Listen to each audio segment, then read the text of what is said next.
আমরা বলি খারকুন, আবার অনেকে বলে ঘ্যাটকল। তোমরা কে কি নামে চেনো ওই পাতাটাকে সেটা কমেন্টে জানিয়ে দিও। এই খারকুন পাতার বাটা খেতে কিন্তু হেভি টেস্ট লাগে, তো আজকে আমি সেটাই করব। আর এটা কিন্তু অনেকে সবজি করেও খায়, যাই হোক আমি সেটা করব না। আর আমি এখানে ডান্ডা সমেত সবগুলো কেটে নিচ্ছি, কারণ যখন ভাজা হবে তখন ডান্ডাগুলো গলে মিশে যাবে। আর এখানে নিয়ে নিচ্ছি রসুন আর কাঁচা লঙ্কা বেশ কিছুটা ঝাল করার জন্য। তারপর এটাকে কেটে ভালো করে ধুয়ে নিয়েছি। এদিকে কড়াইতে দিয়ে দিলাম কালো জিরে, রসুন আর কাঁচা লঙ্কাটা। এটাকে ভালো করে ভেজে নিতে হবে, তারপরে দিয়ে দিতে হবে পাতাগুলো। আর পাতা ডান্ডা সব একসাথে দিয়ে লবণ দিয়ে ভালো করে এটাকে মিশিয়ে নেব। মিশিয়ে অনেকক্ষণ নাড়াচাড়া করতে করতে এটা অনেকটা পরিমাণে জল ছেড়ে দেবে। তারপরে জলটাকে একদম শুকিয়ে নিতে হবে, আর এরকম ঝরঝরা টাইপের থাকবে।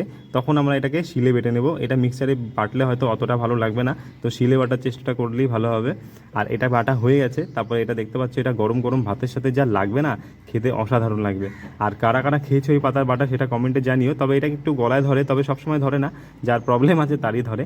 যাই হোক, এটা আমার একটু ধরেছিল, তবে আমার কিন্তু কোনো প্রবলেম নেই। তবে অনেকদিন থেকে তোমাদের নাম নেওয়া হয় না, আজকের নামটা হলো দীপ দাস।